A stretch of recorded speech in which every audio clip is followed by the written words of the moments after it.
کہتے رہ گئے. اور جٹ صاحب آخر میں پیر صاحب لکھتے ہیں مکتے میں سماعت کریں. ہاں ہو کے گم اے نصیر ان کے جلووں میں, ہاں ہو کے گم اے نصیر ان کے جلووں میں, ہاں شان رب العلا دیکھتے رہ گئے, شان رب العلا دیکھتے رہ گئے. بہت بہت شکریہ, آپ نے بہت ہی خوبصورت سا کلام ہمیں اور ہمیں ناظرین کو سنوایا. اور اسی کے ساتھ ناظرین ہمارے ساتھ موجود ہیں قاری محمد سلیم نقشبندی صاحب, جو کہ ایک آج ہم تو اس ٹاپک پر بات کرنے جا رہے ہیں, وہ ہے تقویٰ. تو اس سے پہلے ہم کہیں اور چلیں یا کہیں اور بات کریں تو اسی حوالے سے ہم ان سے سوال کریں گے.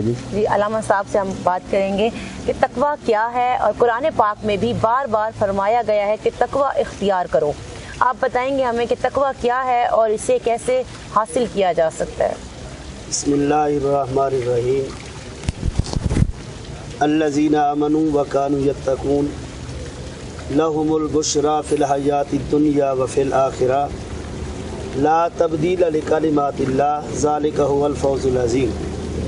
یہ جو قرآن مجید کی آیت مبارکہ میں نے آپ کے سامنے پڑھی ہے, اس میں اللہ رب العزت نے پہلی آیت مبارکہ میں فرمایا الذین آمنوا, وہ لوگ جو ایمان لائے, وکانوا یتقون, اور جنہوں نے تقوی اختیار کیا.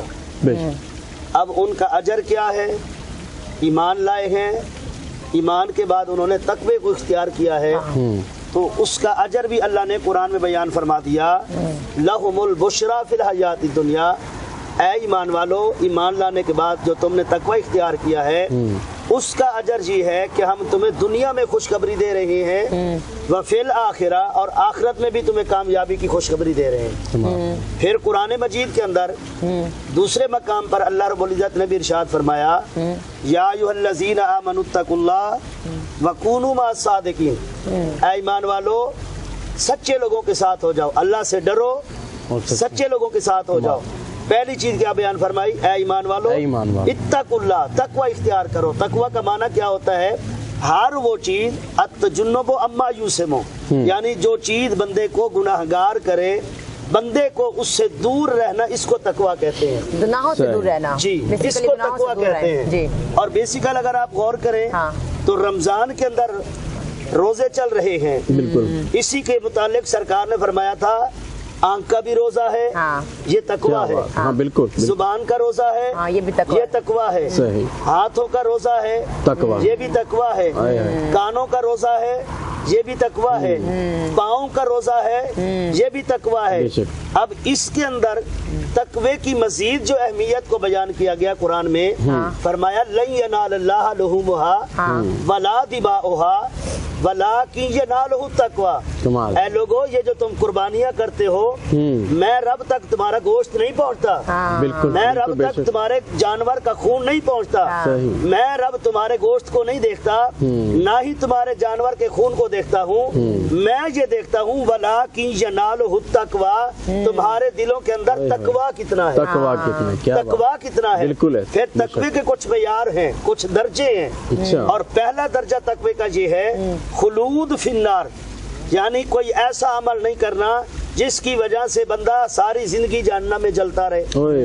اور دوسرا تقوی کا درجہ یہ ہے کہ جو اللہ تبارک و تعالیٰ کی طرف سے سرکار علیہ الصلوۃ والسلام فرائض و واجبات نوافل لے کر آئے ہیں, ان تمام کو صحیح معنوں میں ادا کرنا, یہ بھی تقوی ہے.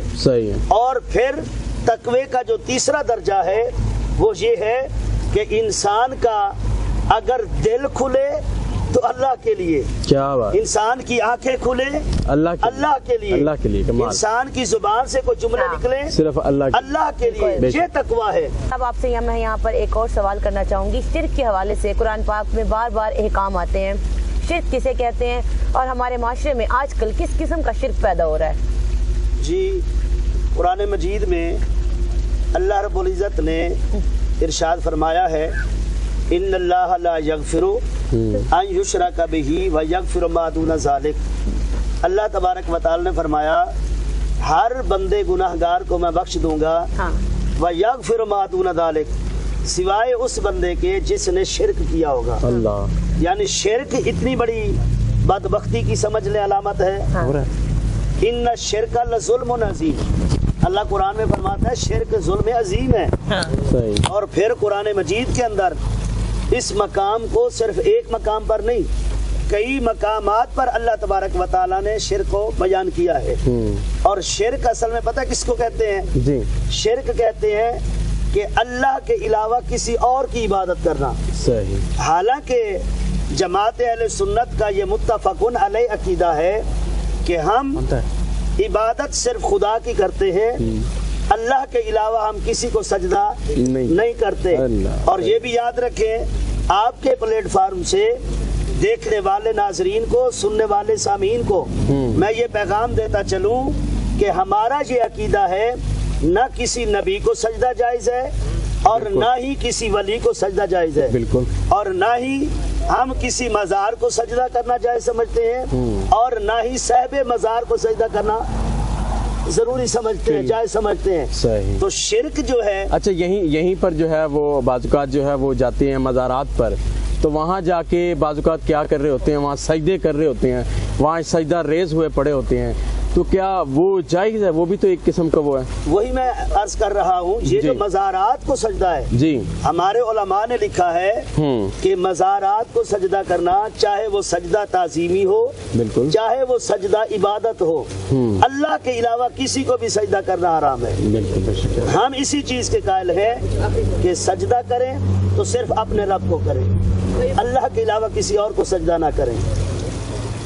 اچھا یہ ہمارے معاشرے میں جو ہے کافی قسم کا اس طرح کا شرک جو ہے وہ پیدا ہوا ہے, تو یہ کس قسم کے یہ معاملات ہیں, اس کو کیسے ختم کیا جا سکتا ہے, یہ اس سے کیسے جو ہے نپٹا جا سکتا ہے؟ دو چیزیں ہیں. پہلی چیز یہ ہے کہ معاشرے میں یہ جو چیزیں آئی ہیں, یہ جو پروان چڑھایا گیا ان چیزوں کو, اب کچھ لوگ جو جا کر مزارات کو سجدہ کرتے ہیں یہ ان کے کم علمی کی دلیل ہے. صحیح. علم نہیں رکھتے. جو صاحب علم ہیں, پڑھے لکھے لوگ ہیں, جو علم رکھنے والے ہیں, معرفت رکھنے والے لوگ ہیں, وہ اللہ کے علاوہ کسی کو بھی سجدہ نہیں کرتے. ان کے ہاں مزار کو سجدہ کرنا حرام ہے, چاہے وہ سجدہ تعظیمی ہو یا سجدہ عبادت ہو.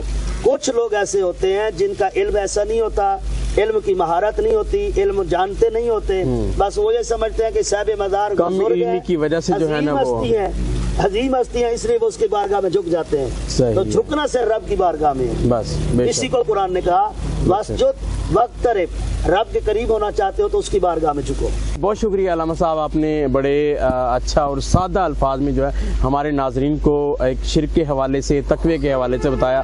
آپ کا آنا ہمارے لیے باعث فخر اور ہمارے اس پروگرام کو چار چاند لگانا. تھینک یو سو مچ. جی تو ناظرین یہ تھی ہماری special Ramzan transmission Voice of South کے ساتھ. امید نہیں یقین کرتا ہوں کہ آپ کو پروگرام جو ہے پسند آیا ہوگا. آخر میں جاتے جاتے ایک ہی ہمارا اشعار ہے جی کہ دنیا وچ رکھ بندیا تو ایسا بین کھلون, دنیا وچ رکھ بندیا تو ایسا بین کھلون کہ تو ہوئے تے حسن نہ ہوئے تے رون. آپ دیکھ رہے تھے وائس آف ساؤتھ اور آج ہمارے ساتھ موجود تھے علماء کرام اور ہمارے ساتھ موجود تھے کاشف بلوچ صاحب, اور ان سے بھی ہم نے بہت ساری دلچسپ باتیں کی ہیں. آپ ان کی ہیلپ کر سکتے ہیں, انہوں نے آپ کو ساری چیزیں بتائی ہیں اور لنک میں اور یہاں پر بھی آپ ہماری اسکرین پر بھی دیکھ سکتے ہیں. اور ہمارے ساتھ تعاون کیا ہے مساد بیوٹی کریم نے اور منہا بیوٹی کریم نے, اور اس کے ساتھ اسٹائل بائی مشو نے, بیبی پلپ کاسمیٹک نے, اور اس کے علاوہ آپ دیکھ سکتے ہیں یہ ریسٹورنٹ میں بھی ہم نے آپ کے ساتھ تعاون کیا ہے. اجازت دیجیے, اللہ حافظ.